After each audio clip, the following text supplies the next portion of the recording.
Bismillahirrahmanirrahim. Assalamualaikum warahmatullahi wabarakatuh. Perkenalkan, nama saya Rahidi Saputri, NIM 196500557 dari kelas B. Baik, di sini saya akan mereview sebuah jurnal. Yang pertama, jurnalnya berjudul Sistem Pakar Diagnosis Hama dan Penyakit Tanaman Kopi menggunakan metode Breadth Search atau BFS berbasis web. Nama jurnalnya yaitu Sistem Informasi dan Telematika. Volumenya dan halamannya yaitu 11 dan nomor 1. Tahun terbit jurnal ini yaitu pada tahun 2020 dan penulisnya terdiri dari Favorisen R. Lumbanraja, Siti Rusdiana, Hamim Sudarsono, dan Akmal Junaidi.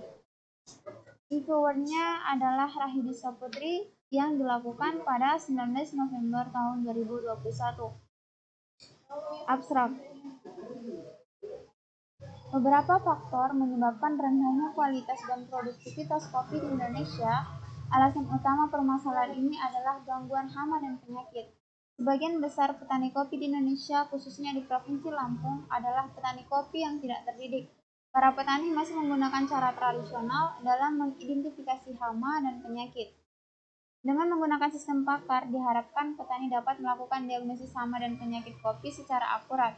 Tujuan utama dari penelitian ini adalah membangun sistem pakar berbasis web untuk mendiagnosis hama dan penyakit tanaman kopi. Pendahuluan. Indonesia merupakan negara produsen kopi terbesar yang menempati urutan keempat dunia.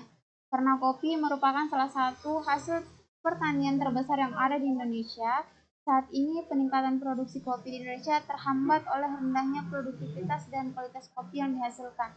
Salah satu penyebab rendahnya produktivitas dan kualitas kopi di Indonesia adalah adanya gangguan dari berbagai serangan hama dan penyakit. Metodologi. Yang pertama, data. Data yang dibutuhkan pada penelitian ini berupa jenis-jenis hama, penyakit, dan gejala serta deskripsinya. Yang kedua, pengumpulan data. Pengumpulan data dilakukan dengan menggunakan dua metode, yaitu studi pustaka dan wawancara. Yang kedua, pra-proses. Sebelum melakukan proses pembuatan sistem data, yang sudah didapatkan diolah menjadi sebuah tabel keputusan di mana tabel keputusan merupakan tabel yang berisi relasi atau hubungan antara hama dan penyakit dengan masing-masing gejalanya. Yang keempat, metode. Sistem pakar yang dikembangkan dalam penelitian ini adalah sistem berbasis web. Proses searching yang diaplikasikan pada sistem pakar ini merujuk pada pendekatan BFS, sedangkan pembobotan faktor-faktor atau gejala-gejala hama dan penyakit menggunakan konsep CF. Kemudian hasil dan pembahasan. Analisis koleksi data-data dan wawancara menghasilkan informasi 5 jenis hama dan 5 jenis penyakit tanaman kopi. Dapat diidentifikasi gejala tanaman terserah hama atau penyakit sebanyak 28 gejala. Hasil ekstraksi data hasil observasi dari buku-buku referensi dan database hama dan penyakit tanaman Departemen Proteksi Tanaman IPB. Gejala-gejala yang tercantum pada tabel merupakan tanda yang dapat diidentifikasi secara visual pada tanaman kopi. Tanda-tanda yang tidak dapat diamati secara fisik pada tanaman kopi bukan bagian dari kajian penelitian ini, sehingga belum dapat diproses pada sistem pakar hasil penelitian ini. Teknik perhitungan atau pembobotan yang digunakan dalam penelitian ini yaitu menggunakan metode percentage factor. Pencarian atau penelusuran menggunakan BFS pada pohon keputusan hama tanaman kopi. Tampilan sistem atau isi menu dari sistem ini adalah halaman data penyakit, halaman diagnosis, dan halaman hasil diagnosis.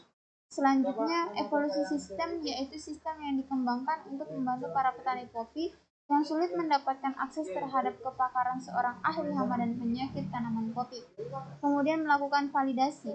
Hasil pengujian kepakaran hasil diagnosis sistem menunjukkan bahwa sistem ini dapat diagnosis hama dan penyakit dengan baik sesuai dengan hasil diagnosis yang dilakukan oleh pakar. Representasi hasil evolusi responden ini mengidentifikasi bahwa pengguna menilai sistem ini sudah baik dan hasil keluaran sistem dapat diterima dengan baik. Kesimpulannya, meskipun sistem pakar ini telah berhasil diimplementasikan, terdapat beberapa peluang penelitian lanjutan. Peluang tersebut antara lain adalah penambahan fitur sistem untuk diagnosis dengan gambar tanaman yang terkena hama atau penyakit, Dengan cara seperti ini, diagnosis dapat dilakukan dengan lebih teliti melalui observasi gambar yang diambil dengan kamera atau smartphone. Selain itu, konsep machine learning dapat juga diaplikasikan untuk proses identifikasi dan klasifikasi hama dan penyakit tanaman kopi.